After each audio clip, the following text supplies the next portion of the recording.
Internacional presenta la palabra de Dios revelada proféticamente con fundamento apostólico a través de la doctora Emma de Sosa.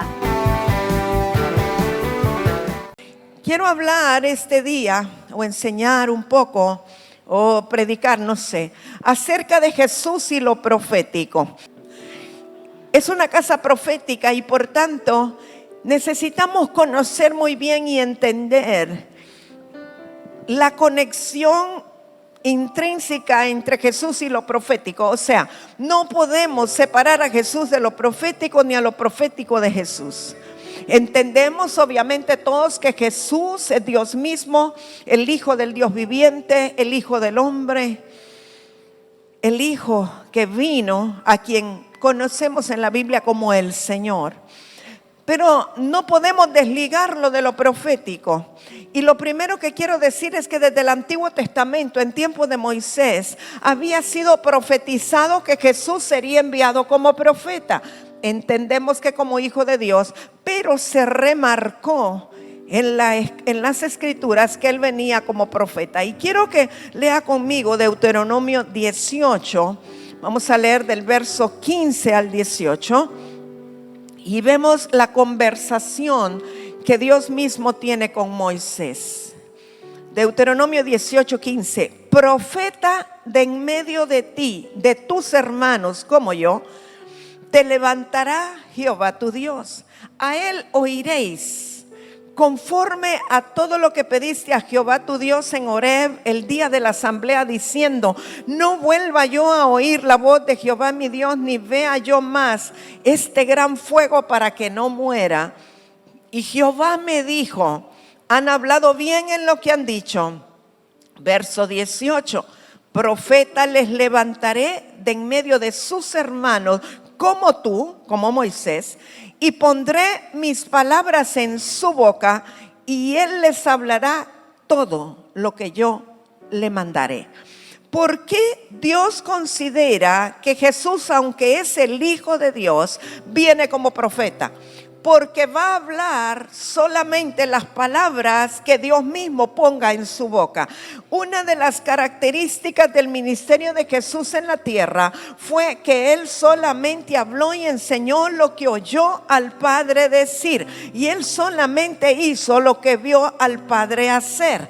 Entonces eso lo convierte en un profeta genuino, específico, que no inventó cosas de sí mismo, de su humanidad, porque sí tenía su humanidad, pero que él fue tan claro, tan específico y tan cuidadoso de no hablar y no enseñar y no hacer y no decir lo que el Padre no había dicho ni había hecho previamente.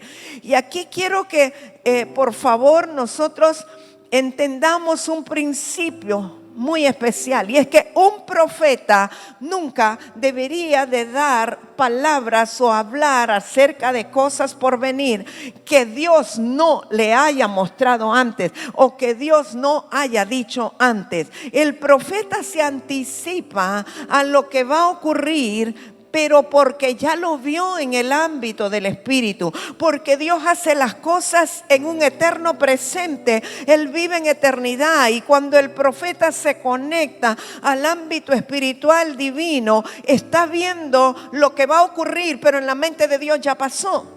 Entonces Jesús, cada vez, cada ocasión, cada cosa que él iba a hacer, aún para sanar, para resucitar a Lázaro, para resucitar al hijo de la viuda de Naín, todo lo que él iba a hacer, primero en el ámbito del Espíritu, él veía que el Padre ya lo había hecho. Entonces él, con mucha confianza, él ejecutaba o decía o declaraba la sanidad, pero porque Dios ya lo había hecho.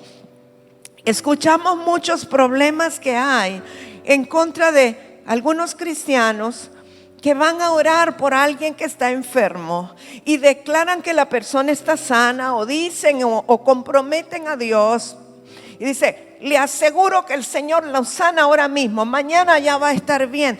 Y quizás no ocurre porque Dios no había revelado nada.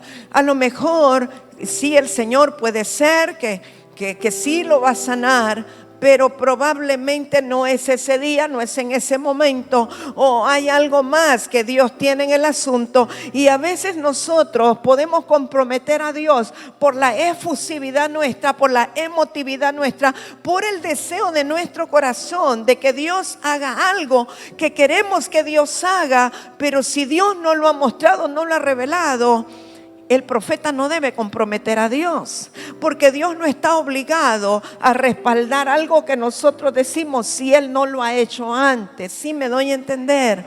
¿Sabe que hay veces que alguien puede estar enfermo o puede estar en una condición crítica y quizá el deseo de Dios ya es levantarlo, llevárselo consigo porque la persona está lista, y el que llega a orar tiene que discernir y tiene que ver primero qué es lo que Dios hace o qué es lo que hizo o qué es lo que muestra? No siempre es así, pero debemos de tener cuidado de no comprometer a Dios si antes no hemos visto, no hemos oído lo que Él hace en el Espíritu. Entonces Jesús estaba determinado o destinado a que sería alguien que hablaría las palabras que Dios ponía en su boca. El primer ejemplo que quiero poner de Jesús como profeta es algo que usted conoce muy bien, y es el encuentro del Señor Jesucristo con la mujer samaritana. Ahora, Jesús, ¿por qué fue al pozo de Jacob? Él estaba yendo de Jerusalén tenía que pasar por Samaria, no quería pasar por Samaria, los samaritanos y los judíos no se llevaban, pero estoy segura que Jesús entendió en el Espíritu o recibió la instrucción de parte de Dios de que tenía que ir al pozo de Jacob porque allí tenía una cita importante. ¿Cree usted que Jesús se detuvo allí porque tenía sed? No. Jesús se detuvo allí porque tenía una cita divina preparada por el Padre, y sería una cita que iba a repercutir en cuanto a las palabras que Él iba a decir, en cuanto a lo que los discípulos iban a presenciar, y al cambio que Dios ya tenía determinado que iba a ser en el corazón de una mujer que se convirtió en la evangelista más grande de todos los tiempos.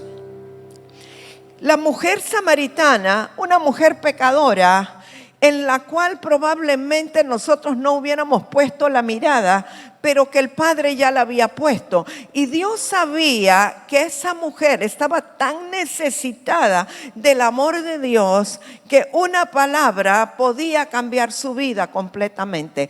Entonces el Padre lo hizo, lo ejecutó primero en el ámbito del Espíritu, y Jesús se dio cuenta de cuál era el propósito del Padre. Por eso Jesús esperó en el pozo de Jacob a que la mujer llegara. Y cualquier otro judío, al ver que llegaba una mujer pecadora, samaritana, en una hora no acostumbrada, se hubiera ido corriendo. Yo me voy de aquí antes de que vengan los periodistas y me saquen un falso.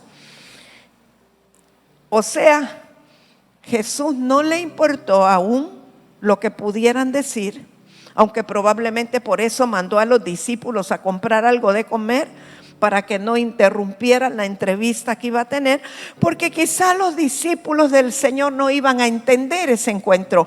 Usted debe de saber que cuando lo profético está de por medio, en una asignación divina, en una comisión de parte del Señor, a veces vamos a tener que hacer cosas contrarias a lo natural, cosas que no sería nuestra costumbre hacer, pero que el Espíritu Santo nos interrumpe y nos dice: vete por aquí, haz por allá, espera aquí, porque hay algo que Dios tiene en mente que es más importante que lo que nosotros tenemos que hacer. Como el testimonio que contaba Fefi este día. Ella estaba muy ocupada, no tenía tiempo, lo que menos quería era ir a caminar, pero hubo una fuerza del Espíritu Santo que la movió a ir porque se tenía que encontrar con alguien donde lo que tenía que decirle ella quizás le iba a cambiar la vida a este hombre. Y así nos ocurre en la vida. Así es que Jesús espera que llegue la mujer y comienza la conversación. Lo interesante, mire, los samaritanos no eran creyentes. Los samaritanos, ni se llevaban bien con los judíos, pero parece que ellos sabían adorar, pero no necesariamente a nuestro Dios, no a Jehová Dios. Pero dice que adoraban en el monte Gerizim. Ellos estaban como con una mezcla dentro de ellos, tanto culturalmente como religiosamente. Pero después de que la palabra de ciencia fluye a través del Señor Jesucristo, ¿cómo fluyó la palabra de ciencia? Jesús supo perfectamente que esa mujer había tenido 5 maridos y que ahora estaba con otro que tampoco era su marido. ¿Quién se lo dijo? ¿Algún chismoso del pueblo? No, el Espíritu Santo. Él sabía, conocía lo que estaba en la vida de esta mujer por la palabra de ciencia, que es un don del Espíritu Santo que fluye en los profetas. Así es que la mujer se queda asombradísima. Obviamente ella no sabe de qué es palabra de ciencia ni nada por el estilo, pero sabe que es Dios quien le ha revelado. Así es que en Juan 4, verso 16, Jesús le dice a ella, porque Jesús le pide de beber, ella le dice: no, el pozo es muy hondo y tú no tienes con qué sacarlo. O sea, ella le está poniendo un montón de peros a Jesús como para no darle el agua, porque seguramente si ella venía por agua es porque ella traía un cántaro, traía una tinaja, un balde, lo que usted quiera. O sea que ella podía haber sacado el agua con el balde que ella traía y haberle dado a Jesús. Sin embargo, ella le dice: no, el pozo es hondo y tú no tienes con qué sacarlo. En otras palabras, yo no te voy a dar de mi balde, ¿verdad? Pero sabemos que son excusas, que son peros para no darle de beber al Señor. Entonces, cuando Jesús le dice: si tú supieras quién es el que te pide y te dice dame de beber, tú le pedirías y yo te daría agua viva. Y del agua que yo te daría, te iba a saciar la sed y no tendrías sed jamás. La mujer inmediatamente se impresiona porque son palabras espirituales que Jesús le está diciendo. Ya no le está hablando del agua de beber, le está hablando de otro tipo de agua. Y ella le dice: ay, dame de esa agua para que yo no tenga más sed. Y entonces Jesús le dice en el verso 16, Jesús le dijo: ve, llama a tu marido y ven acá. O sea, llámalo para darles a los dos del agua. Respondió la mujer y dijo: no tengo marido. Jesús le dijo: bien has dicho, no tengo marido, porque 5 maridos has tenido y el que ahora tienes no es tu marido. Esto has dicho con verdad. Le dijo la mujer: Señor, me parece que tú eres profeta. O sea, esta mujer, con todo y la confusión que tenía, con todo y lo pecadora que era y que era samaritana, estaba más clara que muchos de que él era profeta. O sea, ella reconoció que si él podía ver su mente, su vida, su corazón, es porque era un profeta. Entonces vemos que no todos rechazaron a Jesús como profeta. Hay quienes tuvieron la evidencia de que él era un profeta y lo reconocían como profeta. Cuando Jesús hace la multiplicación de los peces y los panes ya en su ministerio completo, en Juan capítulo 6, un poco después del encuentro con la samaritana, que es Juan 4, él está predicando y la gente tiene hambre, y Jesús, que es compasivo y que le interesa el bienestar de la gente en todo su ser, espíritu, alma y cuerpo, le dice a los discípulos: no los dejen ir con hambre. Pero ¿y cómo hacemos? Denle ustedes de comer, pero si no tenemos que darle. O sea, no se les ocurría, no eran creativos, no sabían que podían usar el poder creativo de la palabra. Y Jesús les dice que tienen, usted conoce la historia, vienen los peces, los panes, los multiplica, les da de comer a todos y todavía les sobran unas cestas, y llenaron 12 cestas con pedazos. Y veamos en Juan 6, verso 13 lo que ocurre. Allí están todos viendo qué es lo que está pasando. Allí había una multitud que aún no conocía a Jesús, pero también estaban sus discípulos.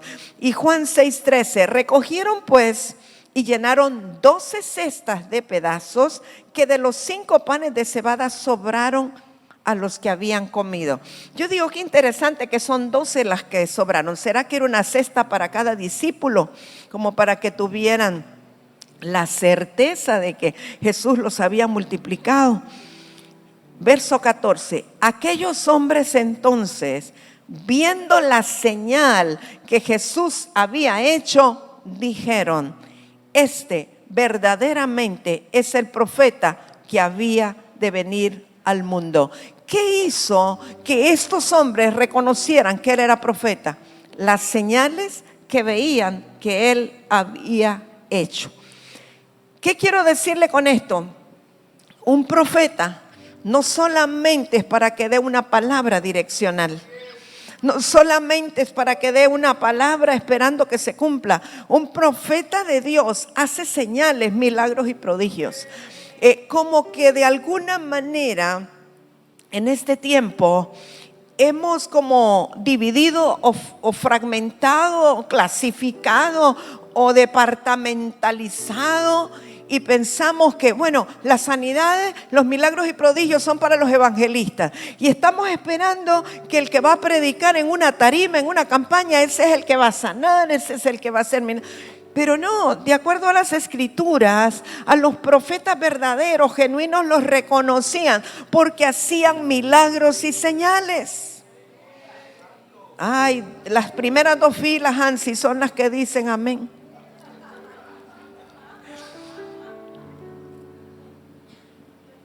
Necesitamos reactivar eso que estaba en la naturaleza de Jesús, de que los profetas hacen milagros, señales y prodigios. Nos parece que un profeta tiene que predicar inspiracionalmente, dar una que otra palabra direccional y ya, y punto. No. También hace señales, milagros y prodigios. Y debe de lanzarse creyendo si vio que el Padre lo hizo.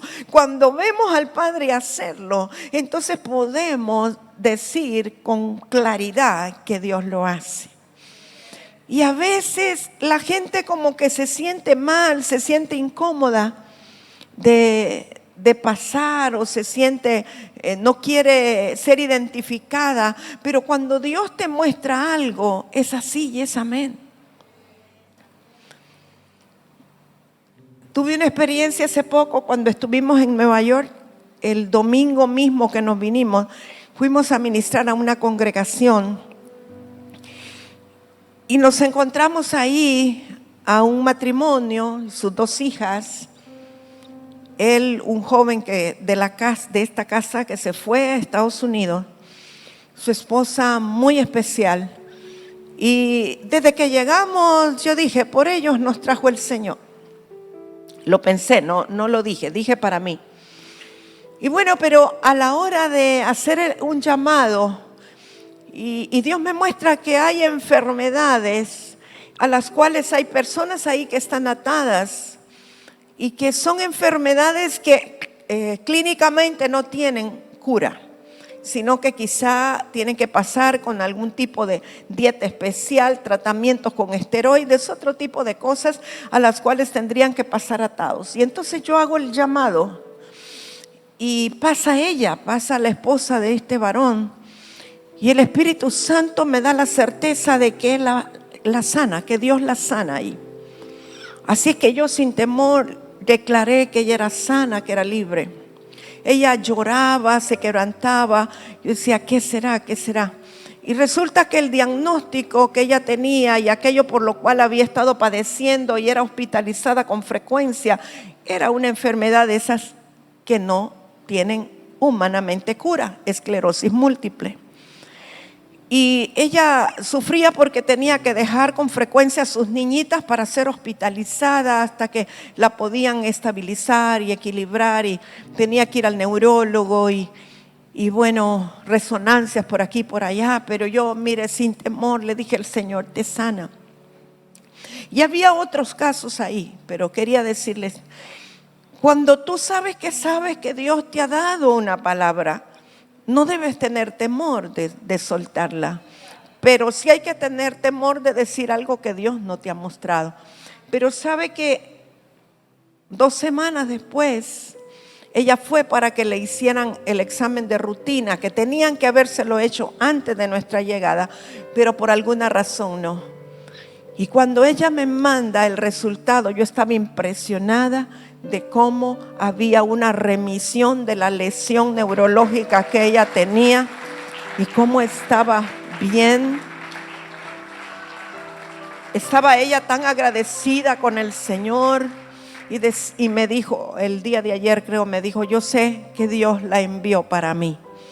Entonces, muchas veces Dios te va a mover como movió a Jesús por una persona, pero esas son personas determinantes para todo un pueblo, para toda una región, para todo un lugar.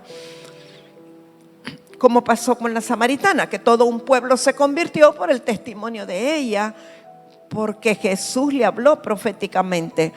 Pero aquí vemos, en el caso de la multiplicación, había tanta gente recostada en la falda del monte donde Jesús estaba predicando, y todos miraron cómo pudo multiplicar los peces, los panes y alimentar a tanta gente.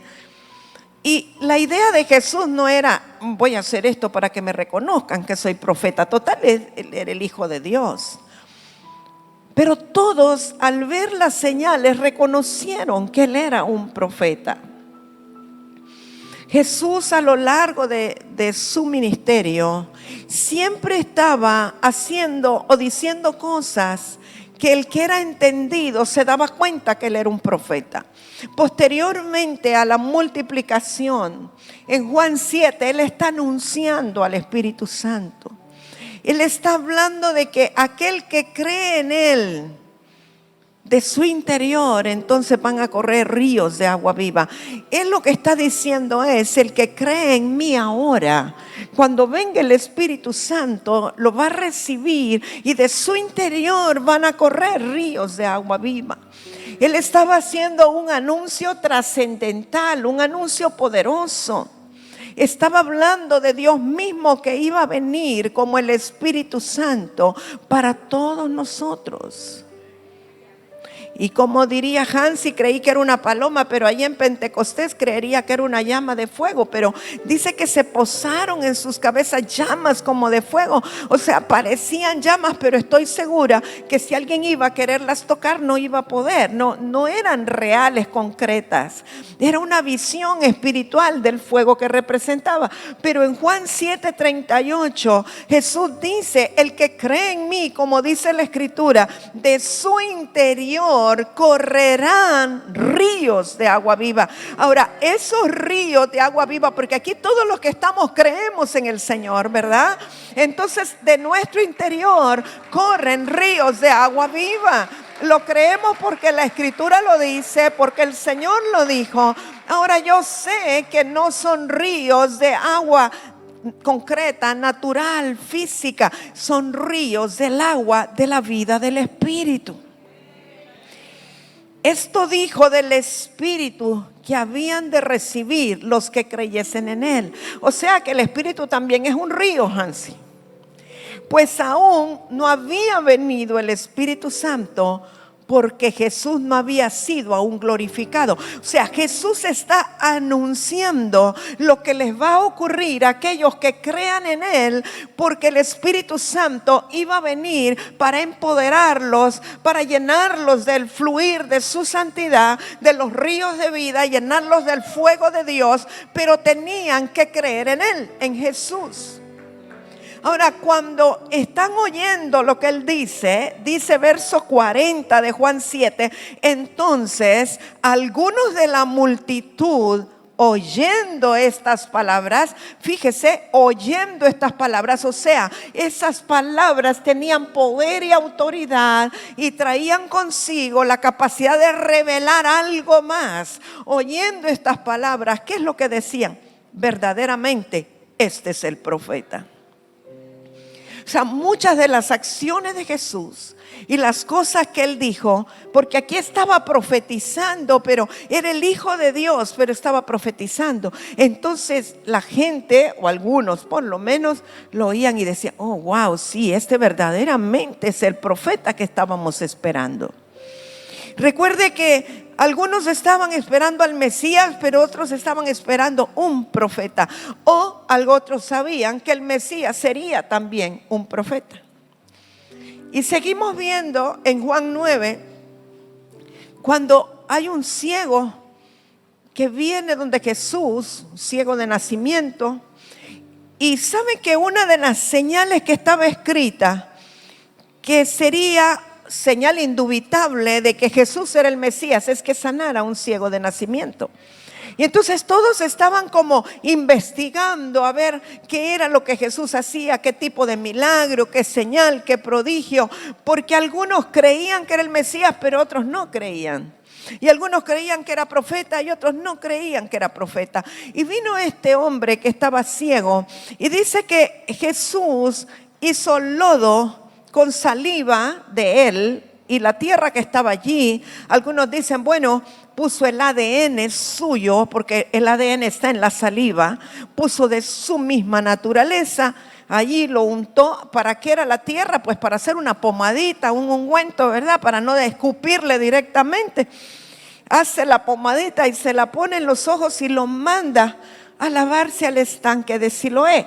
Ahora, interesantemente, Siloé quiere decir enviado, el enviado. Y cuando lo manda a ese estanque, que tiene su historia y ya se la he contado aquí, él lo que estaba diciendo, declarando es: yo soy el enviado, por eso lo mando al estanque del enviado a que se lave, para que todos sepan que yo soy el enviado. Pero cuando los fariseos ven que este hombre que era ciego ahora ve, se enojan muchísimo. Pero ¿sabe cuál era el enojo de ellos? Mire, ellos no se alegraban porque el ciego ahora veía. No, eran tan religiosos que les importaba más que Jesús lo había sanado en día de reposo. Era tan religioso que decía: y este Jesús que dice que es el enviado, ¿cómo puede venir y no respetar el día de reposo?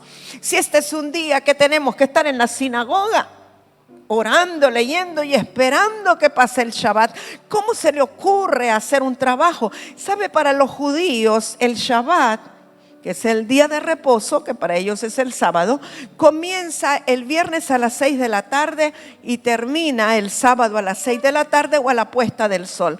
Pero en ese periodo de 24 horas, los fariseos y los ortodoxos no pueden hacer ningún trabajo, nada que requiera esfuerzo.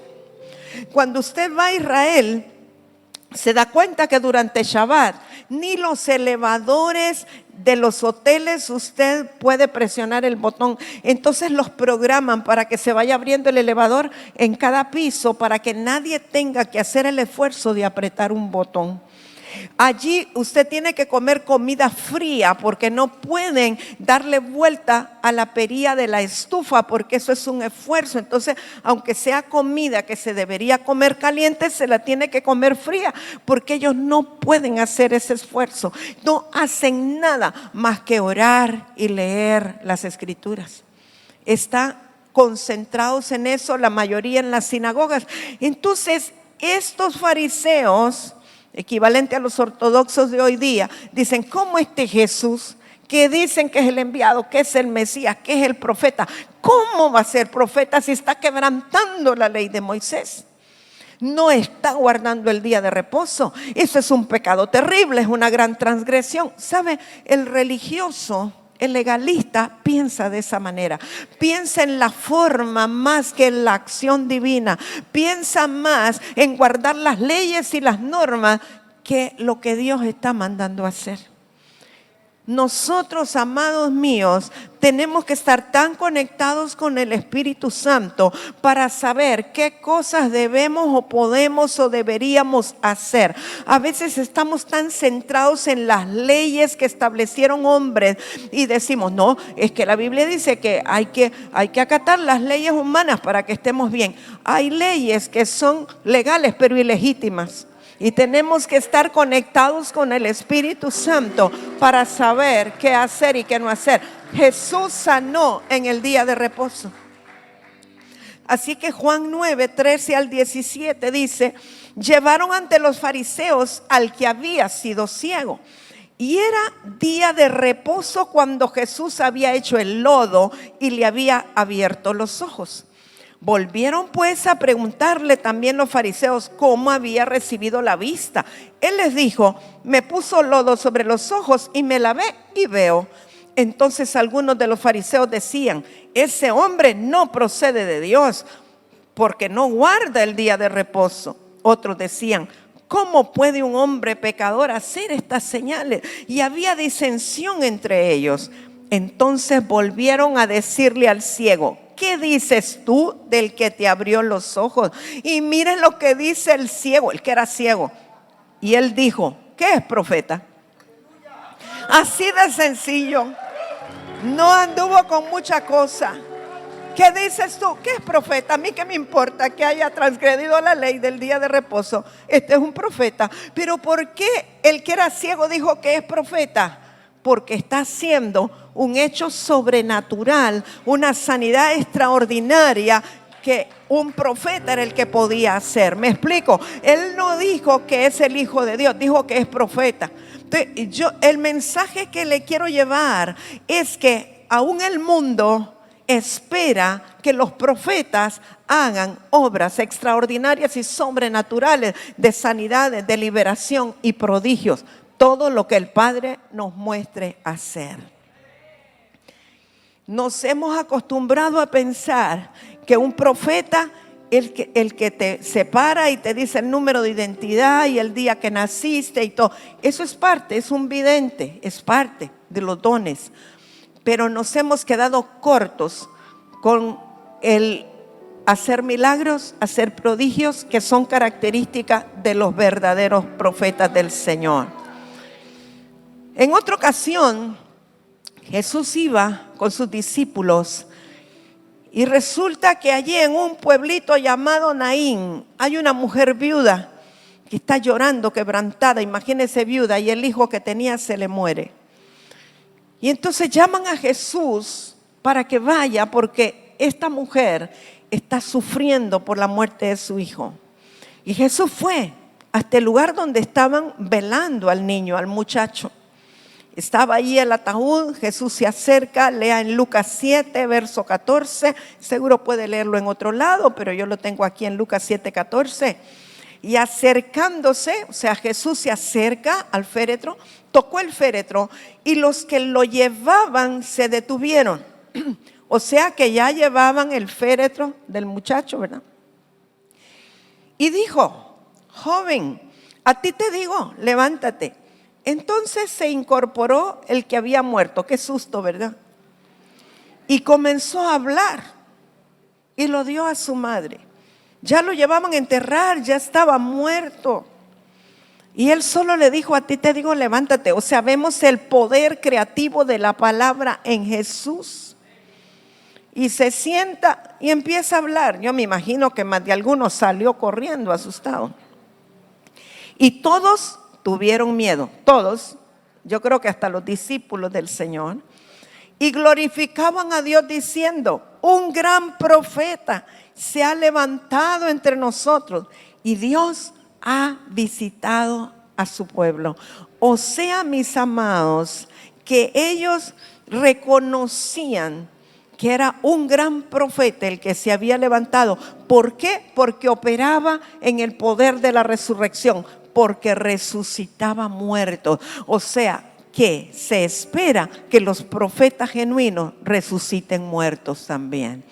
No para tener un récord y decir: yo he resucitado 3 muertos, y venga otro y diga: pues yo 7. No por eso.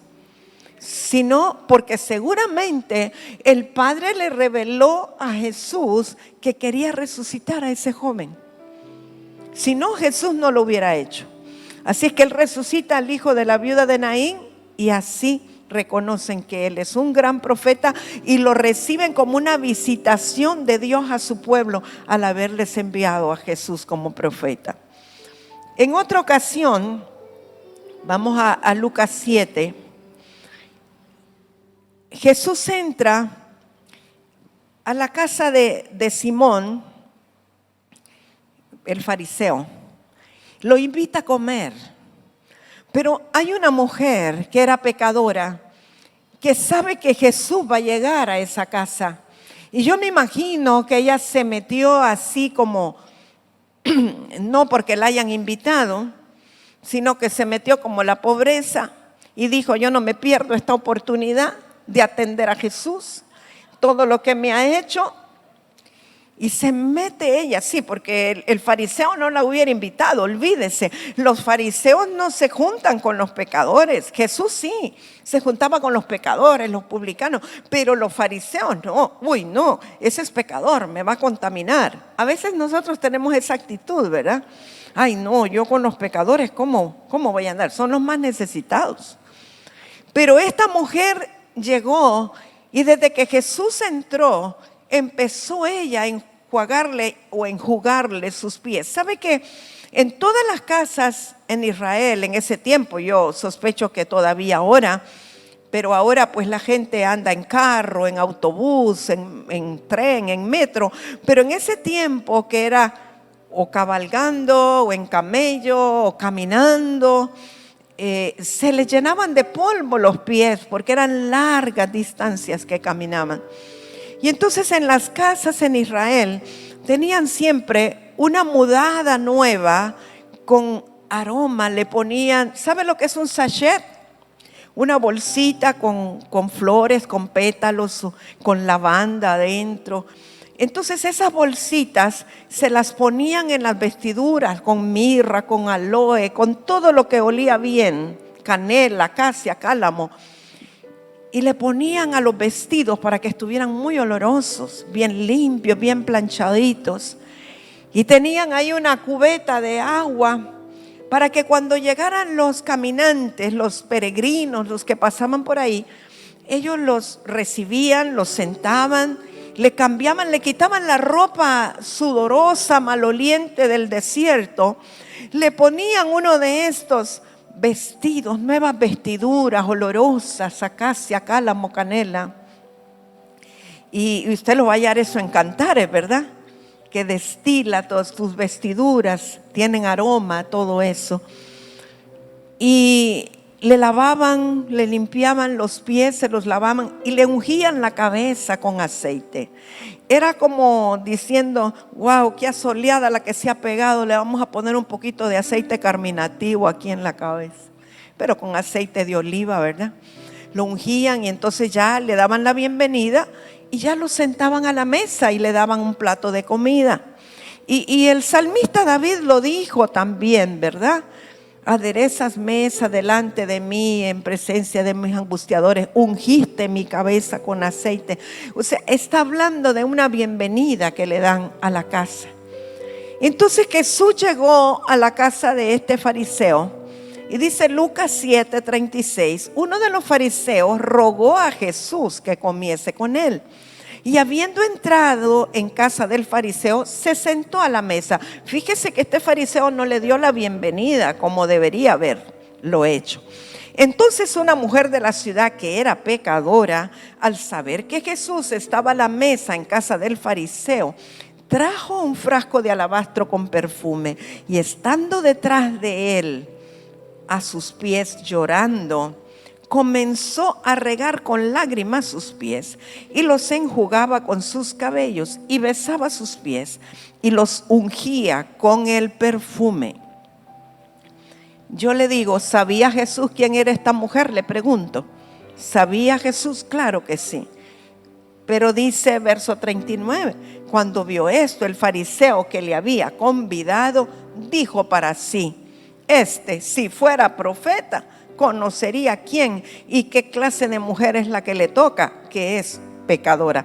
Yo creo que Jesús, precisamente porque era profeta y sabía quién era ella, es que se dejó ministrar, lavar sus pies. Y bueno, si usted sigue leyendo, yo no le puse toda la escritura, pero cuando le recriminan a Jesús, él le dice al dueño de la casa, al fariseo, yo vine a tu casa, tú no me lavaste los pies, tú no me enjugaste, tú no me ungiste la cabeza, tú no me cambiaste vestido, pero esta mujer, pecadora y todo, tenía más revelación e hizo lo que tenía que haberme hecho. Eso es lo que él está diciendo como profeta. Él no dice, sí, soy profeta. No, le dice, vos no sos entendido. Sos un legalista, no hiciste lo que tenías que haber hecho. Esta pecadora sí entendió quién era yo. Y ella sí me recibió, me ungió. Porque alguien puede ser un pecador y tener un corazón anhelante de Dios y necesitado. Y en cambio hay otros que pueden haber recibido a Cristo, que dicen que diezman y ofrendan y tener un corazón altivo. Y Dios mira no las acciones externas, Dios mira el corazón. Y Dios siempre revisa las motivaciones del corazón. Y los genuinos profetas de Dios siempre miran el corazón, no la apariencia. Cuando Jesús va a entrar a Jerusalén, lo que llaman la entrada triunfal en Jerusalén, que usted sabe que salen con palmas a recibirlo, ponen allí toda una, le abren camino para que él pase y todos, Hosana, Hosana, al hijo de David. Mire lo que pasa, Mateo 21, eso es ya cuando él va a Jerusalén para ser crucificado. Mateo 21:9, y la gente que iba delante y la que iba detrás aclamaba diciendo: Hosana al hijo de David, bendito el que viene en el nombre del Señor, Hosana en las alturas. Cuando entró él en Jerusalén, toda la ciudad se conmovió. Diga conmigo, toda la ciudad se conmovió diciendo: ¿quién es este? Y la gente decía: este es Jesús, el profeta de Nazaret de Galilea. Sí, hombre, apláudale al Señor, vale la pena. Aleluya. Santo. Me impresiona que dice que todo el pueblo se conmovió. Yo me imagino que salían a ver qué era lo que estaba pasando. Era como un evento trascendental, algo histórico. Oh, allí viene, todo estaba conmovido. La gente dejó sus quehaceres para ir a ver al que estaba entrando y ponían las palmas a su llegada, a su entrada. Pero lo lindo es que algunos reconocieron, dice, y la gente decía, quizá no todos, pero la mayoría, la gente decía: este es Jesús el profeta de Nazaret de Galilea. Sabemos que en Nazaret Jesús no pudo hacer muchos milagros, porque muchos eran incrédulos, pero había gente que sí reconocía que él era el profeta. O sea, lo que quiero decirle, que la opinión estaba dividida. Había algunos, como los fariseos, que decían: si este fuera profeta. Pero la gente común, la gente del pueblo, los que no eran ortodoxos, los que no eran fariseos, esos sí reconocían y decían: este es el profeta. ¿Sabe que con esto lo que quiero darle a entender es que la religión, el legalismo impide que se reconozca la unción profética?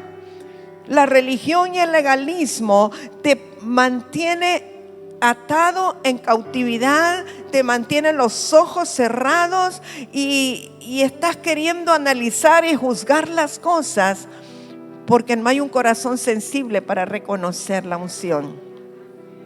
El peor enemigo de lo profético es la religión. No es Jezabel, es la religión. La religión alimenta a Jezabel, pero si no hubiera religión, Jezabel se muere de inanición, no hay quien la alimente. Opera porque la religión la alimenta. Y eso se opone a lo profético. En sí, el pueblo en general lo reconoce como profeta. Mateo 21:43. Por tanto os digo, está Jesús hablando, que el reino de Dios será quitado de vosotros y será dado a gente que produzca los frutos de él. Y el que cayere sobre esta piedra será quebrantado. ¿Qué piedra? Cristo, la roca. Y sobre quien ella cayere le desmenuzará. Y oyendo sus parábolas, los principales sacerdotes y los fariseos entendieron que hablaba de ellos. Pero al buscar cómo echarle mano, o sea, al buscar cómo apresarlo, cómo aprenderlo, temían al pueblo. O sea, los fariseos y los sacerdotes le tenían miedo al pueblo. ¿Por qué? Porque el pueblo, le tenía por profeta. O sea, aquí confirmamos que el pueblo sencillo, los pecadores, los no doctos de la ley, sabían que él era profeta. Los fariseos, los religiosos, querían destruirlo, querían matarlo. Y más bien decían: si este fuera profeta. Y ya un domingo Fefi nos enseñó acerca del camino de Maús, aquellos caminantes que se encontró Jesús y que iba hablando con ellos y solo sentían un ardor en el corazón, pero al principio no lo habían reconocido. Y ellos mismos, aunque no reconocían que Él era Jesús, ellos sabían que Él había sido varón profeta. Dice, respondiendo uno de ellos, o sea, de los que iban el camino de Maús, que se llamaba Cleofas, le dijo: ¿eres tú el único forastero en Jerusalén que no ha sabido las cosas que en ella han acontecido en estos días? Entonces él les dijo, o sea, Jesús es el que está hablando con ellos. Y le dicen: ¿y tú no te das cuenta de lo que ha pasado? Jesús les dijo: ¿qué cosas? Haciéndose el que no sabía. Y ellos le dijeron: de Jesús Nazareno, que fue varón profeta, poderoso en obra y en palabra delante de Dios y de todo el pueblo. Y cómo le entregaron los principales sacerdotes y nuestros gobernantes esa sentencia de muerte y le crucificaron. O sea, que después de que Él muere y resucita, surgen también los que sí reconocieron que Él era varón profeta, con poder. No le voy a leer esto, pero usted lo puede anotar si quiere. En Hechos capítulo 3, verso 22 al 25, se ratifica el cumplimiento de la palabra que Dios dio a Moisés en Deuteronomio acerca de que le iba a levantar un profeta del pueblo de Israel. Y es más, aquí dice que el que no obedeciera la palabra que Jesús daba iba a ser desarraigado del pueblo. Hechos 3, 22 al 25. Pero voy a terminar con esto. ¿Qué es lo que hacía que Jesús fuera reconocido como un profeta? Y digo, sabemos que era el Hijo de Dios. No estoy quitándole la deidad a Jesús, pero como hombre era profeta. ¿Qué era lo que hacía que algunos reconocieran que Él era profeta, o que sepamos nosotros que Él operó, funcionó como profeta? Número uno, que Él oía y entendía la voz del Padre. Eso es número uno. Oía y entendía la voz del Padre. Número dos, su palabra de autoridad y poder, que establecía una palabra y ejecutaba aquello para lo cual Él daba la palabra. Número tres, Jesús conocía la mente y el corazón de la gente, la mente y el corazón del pueblo. Eso hacía que supieran que Él era un profeta. Número cuatro, Jesús hacía señales, milagros y prodigios. Eso lo identificaba como un profeta. Número 5, Él discernía los espíritus inmundos que andaban por ahí, Él los discernía. Y número 6, Él conocía el futuro, no solo de la gente, de las ciudades, de los pueblos, del mundo. Él conocía y daba a conocer el futuro. Ahora yo le lanzo a usted una pregunta retórica. Sabemos que Jesús murió, pero resucitó. Y que Él, con un cuerpo glorificado, Jesús Espíritu, se sentó a la derecha del Padre, ¿verdad? Pero que Él nos envió a su homólogo, a su otro igual. Hoy nos decía Hansi que Jesús decía, o Pablo decía en Corintios, el Espíritu y el Señor son uno mismo. Ok, cuando el Espíritu Santo vino, el Espíritu de Cristo vino, es lo mismo. El Espíritu Santo es el Espíritu de Cristo, el Espíritu del Señor. Cuando usted reconoció a Jesús un día, que reconoció que era pecador y que usted necesitaba a Jesús en su vida, y quizá usted levantó la mano o sencillamente caminó hacia el frente, o alguien fue a orar por usted y usted dijo: Señor, yo te necesito. El que vino a usted, a su corazón, fue el Espíritu de Cristo, el Espíritu Santo. Ahora, si el Señor Jesucristo, vemos que cuando estuvo en la tierra como hombre, operó como profeta, aunque era Dios, operó como profeta. Yo le pregunto, ¿usted cree que Jesús, o el Cristo resucitado, retuvo las características proféticas al estar a la derecha del Padre? Sí, claro que sí. ¿Por qué? Porque Dios es profético, no podía perder las características. Dios es profético, Dios conoce el pasado, el presente, el futuro. Dios conoce la mente, el corazón de la gente. Dios sabe todo lo que va a ocurrir, sabe lo que está dentro del corazón. Cristo glorificado como Dios, claro que retiene las características proféticas. Y el Espíritu Santo que fue enviado a la tierra, ¿retiene las características proféticas? Claro que sí. El Espíritu Santo es profético. El Espíritu Santo conoce el pasado, el presente, el futuro. El Espíritu Santo fluye. Palabra de ciencia, palabra de sabiduría, discernimiento de espíritu. Todo eso le pertenece al Espíritu Santo. El Espíritu Santo todo lo sabe y todo lo conoce. El Espíritu Santo nos revela la palabra del Señor, el diseño nuestro, el destino profético, la visión. Todo eso es revelado por el Espíritu Santo. Entonces la siguiente pregunta es: si usted recibió al Espíritu de Cristo, si usted recibió al Espíritu Santo dentro de usted, quiere decir que el Espíritu profético está dentro de usted, ¿sí? Claro, aunque usted no sea un profeta, el espíritu profético está dentro de usted. El pastor Remo dijo hoy: estamos en el tiempo de la restauración de todas las cosas. ¿Quién es el que restaura todas las cosas antes de la venida del Señor? El espíritu profético. Quiere decir que si el espíritu profético está dentro de nosotros, somos restauradores. Somos restauradores de todas las cosas, y donde quiera que vayamos y pasemos, tenemos que dejar marcas de restauración, tenemos que dejar huellas de restauración. Entonces nosotros somos los candidatos perfectos para que Dios a través nuestro haga sanidades, milagros, prodigios, que resucitemos muertos, que le demos vista a los ciegos. Somos los candidatos número 1 para conocer el futuro, para que no quedemos atacando los problemas después de que vinieron, sino que nos alertemos de antemano antes de que ocurran las cosas. El Señor Jesucristo funcionó como un profeta, pero ahora, amados míos, nosotros somos los sucesores. Somos nosotros los que tenemos que operar proféticamente bajo la unción y el manto que Cristo nos extendió y el Espíritu Santo nos impartió. No, me parece que no me creyeron lo que les dije. Somos la generación profética que restaurará todas las cosas. Somos los restauradores del reino. Somos los llamados a cambiar las tinieblas en luz.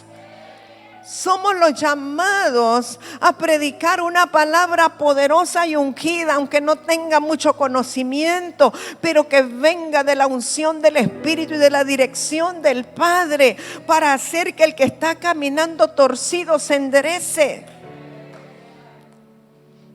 Hay mucho que tenemos delante de nosotros por hacer. Conectémonos con el corazón del Padre y esperemos las instrucciones. Pero aprendamos a ver lo que Dios ve y aprendamos a amar como Dios ama y a sentir como Dios siente.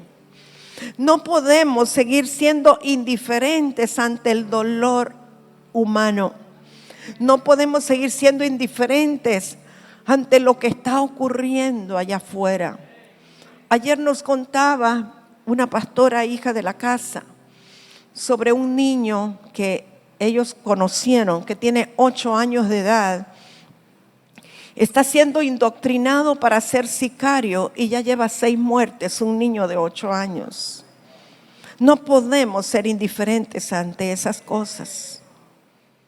Tenemos que conmocionarnos en nuestras entrañas y decir: hay algo que tenemos que hacer. Pero pidamos la dirección de Dios para ser efectivos. Obviamente tenemos que orar, yo sé, tenemos que orar y tenemos que cubrir a nuestros niños. Y cuando digo nuestros niños, no hablo de sus hijos, hablo de los niños del país, de la nación, de los continentes. Los niños son los niños del Señor, los pequeños del Señor. Yo estoy segura que el Padre tiene una revelación exacta y oportuna para cada uno de nosotros de qué hacer o cómo hacerlo. No va a ser en nuestra fuerza, va a ser con las estrategias divinas, pero para eso necesitamos conectarnos con el Señor. Pero hay algo más que ayer el Señor me decía y hoy lo confirmó Hansi. La iglesia profética ha sido muy buena en oración. Somos buenos en orar, somos buenos en interceder, pero tenemos poca acción. Y no basta la oración, sino que la oración es para entrar en la cámara secreta donde Dios revela las acciones a tomar. Una oración que se queda solamente en una plática es una oración incompleta.